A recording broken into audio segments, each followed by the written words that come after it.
अति क्रूर। भुजंग देश के गांव भोजपुर के शमशान की वह अति व्यस्त रात, एक के पीछे एक लाश शमशान में पहुंच रही हैं।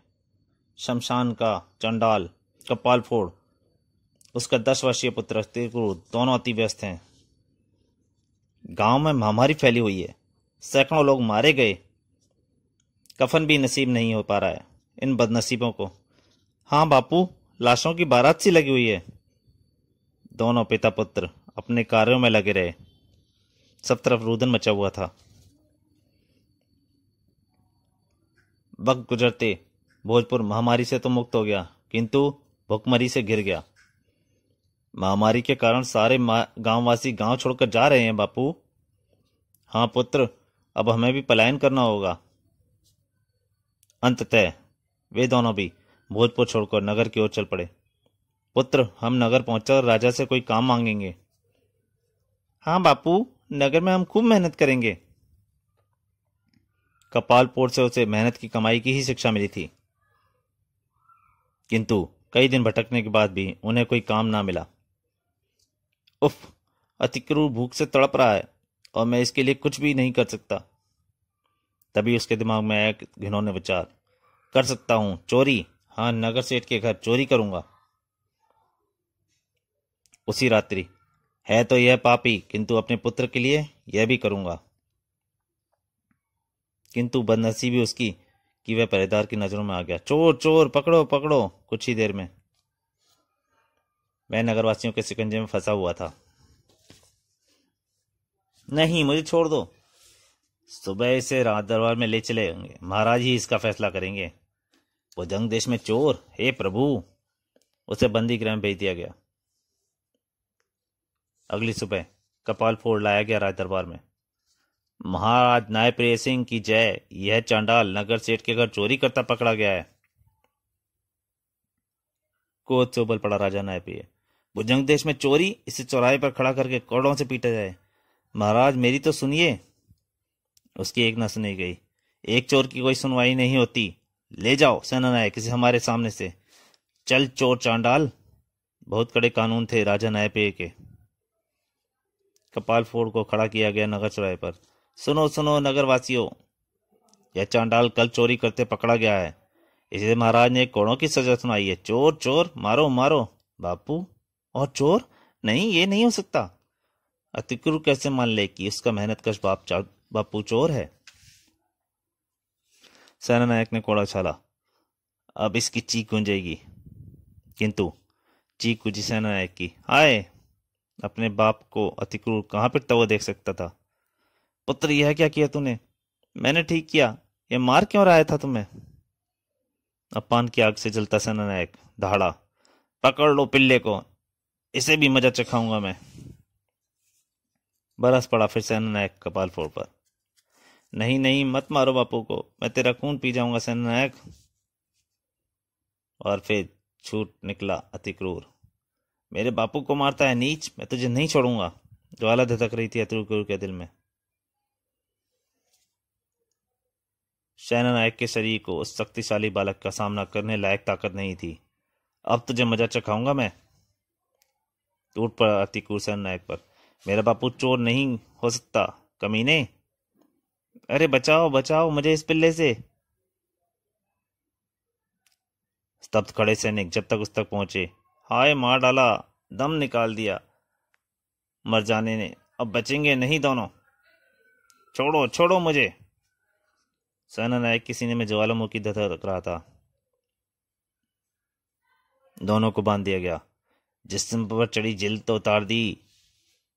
नाम शैतान सिंह नहीं मेरा। फिर उसके हाथ नहीं रुके। सड़ाक सड़ाक, और कोड़े पे कोड़े बरसाता चला गया। लहूलुहान हो गए दोनों पिता और पुत्र। किंतु उफना निकली दोनों के मुंह से। पके हुए चोर हैं दोनों, नमक भर दो सालों के जख्म में, तब तो चीखेंगे ही। दोनों के जख्म पर नमक छिड़क दिया गया। नहीं, यह जुल्म ना करो सेनानायक, मेरे बच्चे को बख्श दो। कुछ देर बाद दोनों के बंधन खोल उन्हें तड़पता छोड़कर चला गया सेनानायक। उफ, पुत्र अतीक, मुझे माफ कर दे, ना मैं चोरी करने जाता, ना तेरी यह हालत होती। प्यार से अतीक को पुकारता है कपाल फोड़ अतिक्रूर को। बेहोशी की हालत में भी चीख पड़ा अतिक्रूर। नहीं बापू, तुम वो चोरी? हाँ बेटा, मैं तुम्हें भूख से तड़पता ना देख सका था। बच्चे की अंतरात्मा बुरी तरह कांप उठी। उसका विश्वास चूर चूर हो गया। बापू, तुम मुझे जीवन भर सिखाते रहे, मेहनत की रोटी खाने के लिए तुम खुद ही चोरी करने चले पड़े। पुत्र, मत कहो मुझे पुत्र। मर गया अतिक्रूर आज से अपने बापू के लिए। नहीं पुत्र। पिता की शिक्षा कितना गहरा असर था पुत्र के मन पर। वह खड़ा हो गया। मैं जा रहा हूं बापू, मेहनत की रोटी ही खा सकता हूं मैं, और ना मिली तो रोटी से भूखा भी मर सकता हूं। नहीं, नहीं रोक सका कपाल फोड़ अतिक्रूर को। वाह पुत्र, शाबाश, गर्व है मुझे तुझ पर और तेरे स्वाभिमान पर। अपने रिश्ते हुए जख्म से बहुत दूर निकल गया, लेते हुए बहुत दूर निकल गया अतिक्रूर। तब जागा कपाल फोड़ के अंदर खोया चांडाल। राजा न्यायप्रिय, तेरे कारण मुझे चोर बनना पड़ा। भरे नगर में अपने पुत्र के सामने अपमानित होना पड़ा। मैं तुझे जीवित नहीं छोड़ूंगा। और उसी रात्रि, न्यायप्रिय, तुझे न्याय का खून किया, मैं तेरा खून करूंगा। किंतु कोई और भी इसी उद्देश्य से महल में मौजूद था। गजोक, तुझे मारकर भुजंग देश का राजा बनेगा न्यायप्रिय। नहीं, तुम ऐसा नहीं कर सकते। मैं पहरेदारों को बुलाता हूं, वे सब बाहर बेहोश पड़े हैं। अब आई कपाल पोड़ की समझ में कि इतनी आसानी से यहां तक कैसे पहुंच गया था। गजोक ने न्यायप्रिय पर वार किया। आह, कचाक, ले अब मर। एक ही बार में वह यमलोक पहुंच गया। यह देख कपाल फोड़ पलटा। मेरा काम तो उसने कर दिया, मैं चलूं। उफ। आर सुनकर गजोक पलटा और, वाह, ऐसे ही किसी शिकार की तो मुझे जरूरत थी। सही निशाने पर लगा खंजर। राजा के हत्यारे कहां भाग रहा था? आह। गहरे षड्यंत्र में फंसने जा रहा था कपाल फोड़। गजोक ने अपना रूप बदला।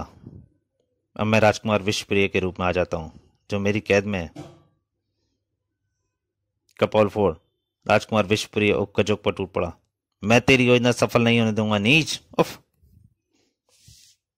फिर उछाल फेंका उसने कपाल फोड़ को। मुझे उस जुर्म में फंसाना चाहता है जो मैंने नहीं किया। तब उछलकर उसकी छाती पर सवार हो गया कपाल फोड़। अब तुझे इस खंजर से चीर दूंगा मैं। और टन।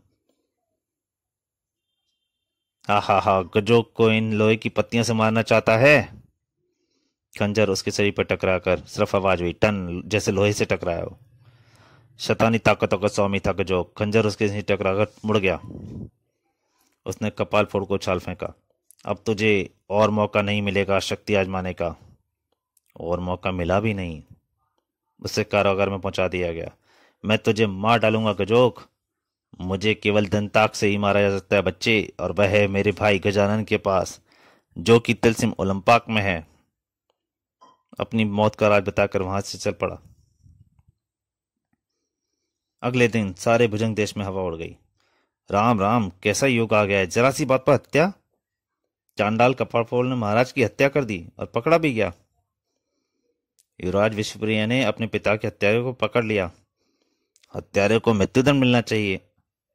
और ये आवाज अति क्रूर तक भी पहुंची। हत्यारा, बापू हत्यारा। फिर वह वहां नहीं रुका। पिता के कोई कृत्य से शुद्ध अति क्रूर शमशान पहुंचा। मैं यह पाप का बोझ लिए नहीं जी सकता।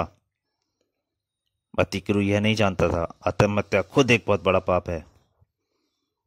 चिता की अग्नि में समा गया अति क्रूर, किंतु लपलपाती अग्नि का उस पर कोई असर न पड़ा और खुद को उसने पाया एकदम नई जगह। ओह, शमशान भूमियों के प्रभु मशान राज। आओ पुत्र अति क्रूर, मैं हूं मशान राज। तुमने बहुत ईमानदारी से शमशान की सेवा की है। पुत्र, तुम्हारा पिता हत्यारा नहीं है, उसे फंसाया गया है। क्या सच में मशान राज? हाँ, और अपने पिता को बेगुनाह साबित करने के लिए तुम्हें शक्तिशाली बनाएगा कपाल फोड़, काल कोपड़ा। अगले ही पर अति क्रूर के पास प्रकट हुआ काल कोपड़ा। यह तभी तुम्हें सभी युद्ध विद्या सिखाएगा, तुम्हारे शरीर को फौलाद का बनाएगा। फिर काल कोपड़ा उसे लेकर चल पड़ा। काल कोपड़ा अति क्रूर को ले चला अपने आश्रम फकलवन की ओर। पुत्र अति क्रूर, मन लगाकर सीखोगे तो लक्ष्य जल्दी मिलेगा। गुरुवर, मैं आपकी हर आज्ञा का पालन करूंगा। तभी धड़ाम एक पेड़ आकर गिरा। एक बलवान युवक वहां भागता हुआ। गुरुवर क्षमा कीजिएगा, मैं इस पेड़ को उखाड़ रहा था कि वह हाथों से उछलकर गिर पड़ा। शिष्य, अपनी पकड़ मजबूत बनाओ। यह सुन अति क्रूर हैरान हो रहा था। अभी वह आगे बढ़े ही थे। गुरुवर, क्या भूकंप आ गया? नहीं पुत्र, यह भी जरूर किसी शिष्य की शरारत है। जल्दी ही दृश्य साफ हो गया। पुत्र, अपना मुष्टि प्रहार मजबूत करने के लिए यह स्थान उचित नहीं है। गुरुवर, मैं अपने आश्रम की लोह शिला तो टूट गई है, इसलिए मैं आज यहां आ गया। विस्मय का एक और झटका लगा। गुरुवर, यह शैतान सिंह मुझसे कुश्ती में टांग तोड़वा बैठा। ओह, तो इसे शीघ्र वैद्य राज के पास ले जाओ। आश्रम में पहुंचकर शुरू हुई अति क्रूर की शिक्षा। वह पूरे विश्वास के साथ अपना शरीर बनाने पर तुल गया। हाथी से टकराने की शक्ति आ गई उसमें। बाजू में ताकत, बापू मैं तुझे गजोक की कैद से छुड़ाऊंगा। फौलादी मुष्टि प्रहार, धड़ाक। शरीर फौलाद बन गया था उसका। फिर आया परीक्षा का दिन। अपने साथी शिष्यों के साथ मल्लयुद्ध, जंगल के ताकतवर प्राणियों से कुश्ती, सभी परीक्षाओं में उत्तीर्ण रहा वह। तब खड़े हुए गुरु काल कोपड़ा। शिष्यों, अब आपको अपना शक्ति प्रदर्शन करना है। वह बड़ी पहाड़ी चट्टान वहां से हटानी है। फिर सभी चट्टान की तरफ बढ़ चले। सभी शिष्य बारी बारी से लाने के प्रयास में जुट गए, किंतु कोई भी शिष्य यह काम अंजाम न दे सका। तब सभी शिष्य चट्टान पर जुट पड़े। उफ, यह नहीं हिलेगी। हारकर सभी अलग हट गए। तब काल कोपड़ा के कहने पर अति क्रूर आगे बढ़ा। जय गुरु काल कोपड़ा। और अगले ही क्षण चट्टान दूर तक लुढ़कती चलेगी। शाबाश अति क्रूर। धन्यवाद गुरुवर। फिर एक दिन, अति क्रूर, अब तुम भुजंग देश जा सकते हो। तुम्हारी शिक्षा पूरी। जो आ गया गुरुदेव। काल कोपड़ा को प्रणाम कर वह वहां से कूच कर गया। अगले दिन भुजंग देश के कारागार में। कपाल फोड़, तुम्हारा पुत्र तुमसे मिलने आया है। बहुत ही अश्रुपूर्ण था पिता पुत्र का मिलन। पुत्र, मैं हत्यारा नहीं हूं, मुझे बचा लो। मुझे इस काल कोठरी से चढ़ा देंगे। हाँ बापू, मैं बचाऊंगा तुझे। फिर वह उसे गजोक के बारे में सब बताता चला गया। अब केवल दंताक ही मुझे गजोक की कैद से मुक्त करा सकता है। मैं लाऊंगा दंताक तिलसिम ओलंपाक से बापू। अति क्रूर पिता से विदा लेकर चल पड़ा तिलसिम ओलंपाक की खोज में विकासनगर की ओर। राजा विकास मोहन ने फुचांग के साथ मिलकर एक खौफनाक खेल का आयोजन किया है, जिसके विजेता को तिलसिम ओलंपाक में भेजेगा। और तिलसिम ओलंपाक के लिए चुन लिया गया अति क्रूर। वह पहुंच गया तिलसिम ओलंपाक में। दोस्त भोकाल, दंताक की खोज में मैं यहाँ आया हूँ। तुम्हें दंताक और गजानन जरूर मिलेंगे दोस्त।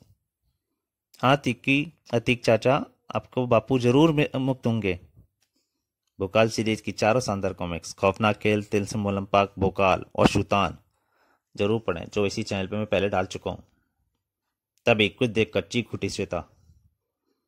अतीक चाचा, वे देखो कैसे विचित्र बादल चले आ रहे हैं। अगले ही क्षण में बादल ऊपर पहुंचकर स्थिर हो गए। क्या भला है ये? हाँ, यह है क्या? तिलस्मी चक्कर है। बादल के छल्ले नीचे उतरे और उफ, यह तो हमें कैद कर रहे हैं। उफ, यह क्या हो रहा है मुझे? कुछ पल बाद जब वे छल्ले विलीन हुए। भोकाल, मैं अति क्रूर पुत्र का फाल फोड़ तुझे जिंदा नहीं छोड़ूंगा।